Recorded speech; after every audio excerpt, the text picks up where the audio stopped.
Motor gede biasanya akan menjadi motor impian oleh kebanyakan orang, karena mau bagaimanapun, moge sudah mewakilkan apa yang laki-laki inginkan. Di kelas sport, desain moge rata-rata keren banget. Di kelas big cruiser, misalnya Harley Davidson, desain motor tersebut terasa sangat gagah.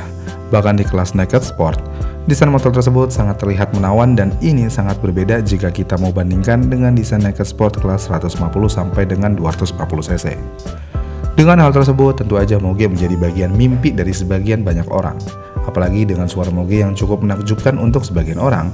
Bahkan saking menakjubkannya, kebanyakan orang Indonesia digeber sama moge, mereka malah kesenangan. Tapi ketika digeber beat ember, mereka malah marah-marah. Kasarnya, digeber motor impian gak apa-apa, digeber motor ember, ya ngamuk lah. Namun kenapa moge menjadi mimpi kebanyakan orang? Jadi selain desain dan performanya yang cukup menawan, moge tidak bisa dijangkau oleh kebanyakan orang. Karena mau bagaimanapun, harga motor gede biasanya memiliki harga yang sangat mahal. Dan termurahnya ada di angka 300 jutaan rupiah untuk di kelas 600 cc. Jadi ya, dengan harga yang tinggi tersebut, akhirnya kebanyakan orang akan membuat moge hanya menjadi motor impiannya aja.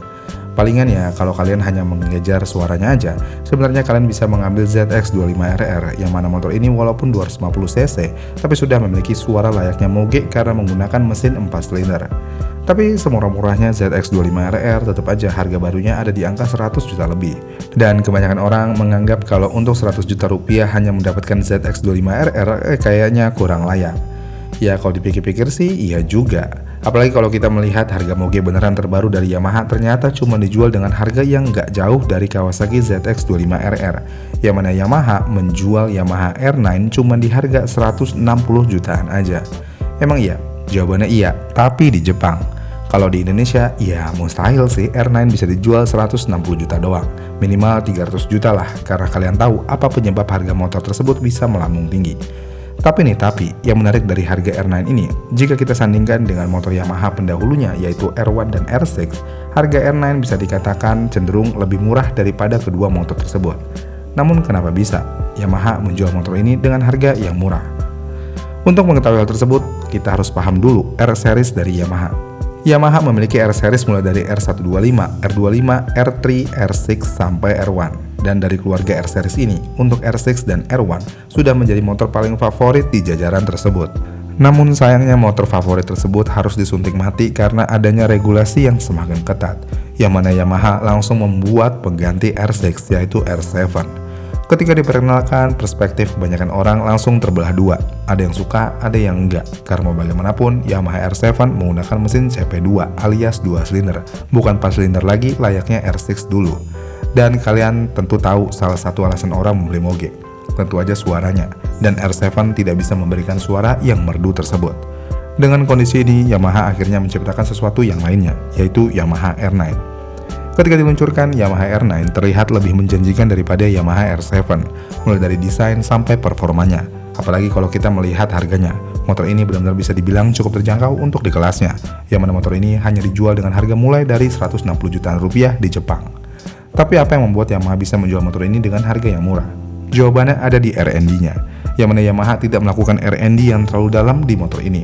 Karena faktanya, motor ini menggunakan mesin dari motor yang udah ada sebelumnya, yaitu MT-09 yang memiliki mesin CP3 yang berkubikasi 888 cc. Dan Yamaha hanya melakukan sedikit tuning di mesin tersebut agar bisa mendapatkan karakter motor sport. Dan mesin MT-09 udah diproduksi secara massal juga oleh Yamaha. Jadinya ya, biaya produksinya akan tetap efisien. Kemudian selain mesin, sasis Yamaha R9 juga berperan penting, yang mana diketahui R9 menggunakan rangka Delta Box aluminium yang paling ringan yang pernah dibuat oleh Yamaha sejauh ini untuk platform CP3. Tapi walaupun ini adalah sasis terbaru yang paling ringan, namun lagi dan lagi untuk menghasilkan sasis ini, Yamaha tidak perlu melakukan R&D yang terlalu jauh, karena mereka mengembangkan dari sasis yang udah ada di MT-09. Jadi ya, dengan adanya skala ekonomi ini, R9 tentu aja bisa hemat dalam hal biaya produksi. Kemudian selain biaya produksi, Yamaha juga memanfaatkan celah regulasi pajak Jepang, yang mana diketahui Jepang memiliki struktur pajak yang berbeda untuk kendaraan roda 2-nya, khususnya motor sport kelas menengah ke bawah. Jadi di Jepang, pajak untuk kapasitas mesin tertentu bisa lebih rendah dan biaya registrasi biasanya juga sudah terintegrasi dalam harganya. Disinilah pinternya Yamaha. Yamaha R9 tidak pernah dinyatakan sebagai pengganti Yamaha R1. R9 adalah R9, R1 ya R1, dan Yamaha memposisikan Yamaha R9 langsung di kelas super sport kelas menengah. yang berarti Yamaha bisa mendapatkan keringanan pajak tersebut. Kita ambil contoh ya. Yamaha menjual Yamaha R1 di pasar Jepang terakhir kali dengan harga 250-270 juta. Kemudian Yamaha juga menjual Yamaha R6 terakhir kali dengan harga mulai dari 159 jutaan di Jepang, itu pun udah tahun lama. Namun jika kita lihat harganya Yamaha R9 dengan R1, tentu aja R9 lebih murah. Dan jika dibandingkan dengan R6 pun, R9 terkesan lebih masuk akal dalam harga. Iya kan? Tapi jika kita ingin lihat lagi kenapa Yamaha bisa menjual Yamaha R9 dengan harga yang mirip R6. Jadi gini, perbedaan satu silinder ternyata sangat bermain penting dalam hal harga. Kenapa bisa? Jadi secara mekanis, mesin 4 silinder misalnya punya R6, tentu aja akan punya lebih banyak komponen yang bergerak dan butuh presisi tinggi untuk mencapai RPM tinggi. Dan hal ini bisa bikin produksiannya tetap mahal meskipun cc-nya kecil. Sedangkan di mesin CP3, jika kita membandingkan jumlah part yang bergeraknya, tidak sebanyak yang ada di mesin 4 silinder. Makanya kos produksinya masih bisa ditekan sedikit. Namun yang pasti dari ini semua adalah selain jumlah silindernya yang semakin sedikit sehingga part bergeraknya juga semakin sedikit, Yamaha saat ini sudah menggunakan beberapa teknik untuk penghematan produksinya. Misalnya diecast untuk cetak rangkanya, lalu untuk mesinnya juga sudah menggunakan cetakan. Dan ini sangat berbeda dengan tahun-tahun ketika Yamaha masih memproduksi R1 dan R6 awal-awal. Intinya selain dari segi teknis, dari segi produksi di R9 ini juga sudah semakin efisien. Walaupun secara fitur Yamaha R9 masih memiliki fitur utama layaknya di motor series high-end lainnya, seperti sudah menggunakan panel instrumen TFT 5 inch full color, fitur bantuan berkendara canggih seperti IMU 6 axis, slide control dan anti-wheelie, tapi tetap aja Yamaha bisa menekan harga itu dengan efisiensi produk yang ada. Namun muncul sebuah pertanyaan lainnya, bagaimana jika motor ini masuk ke Indonesia? Berapa harga yang akan ditawarkan Yamaha untuk motor ini? Jadi usut punya usut, sepertinya motor ini akan memiliki harga di 250-300 juta rupiah.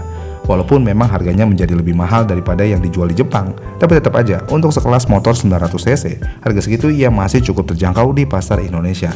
Karena yang kita tahu nih ya, untuk kelas 1000cc harganya udah di atas 500 jutaan semua. Misalnya di R1, harganya mulai dari 605 juta rupiah dan termahalnya ada di 812 juta rupiah. Jika R9 masuk ke Indonesia dan harganya cuma di 250-300 juta rupiah, Yamaha seperti membuktikan kalau mereka ternyata sanggup membuat motor yang bagus dengan biaya yang terjangkau. Dan kalau harganya 250 juta untuk tipe terendahnya, sepertinya nasib ZX 250RR yang sudah dijual dengan harga 130 juta lebih untuk tipe tertingginya akan tergeser nih. Karena ya tinggal nambah sekitar 100 jutaan aja, kalian benar-benar udah dapat Ariel Moge. Bisa parkir bebas di mana aja, gak akan diusir satpam. Iya kan? Gimana nih menurut kalian? Komen di kolom komentar di bawah ya, dan sampai jumpa di video selanjutnya.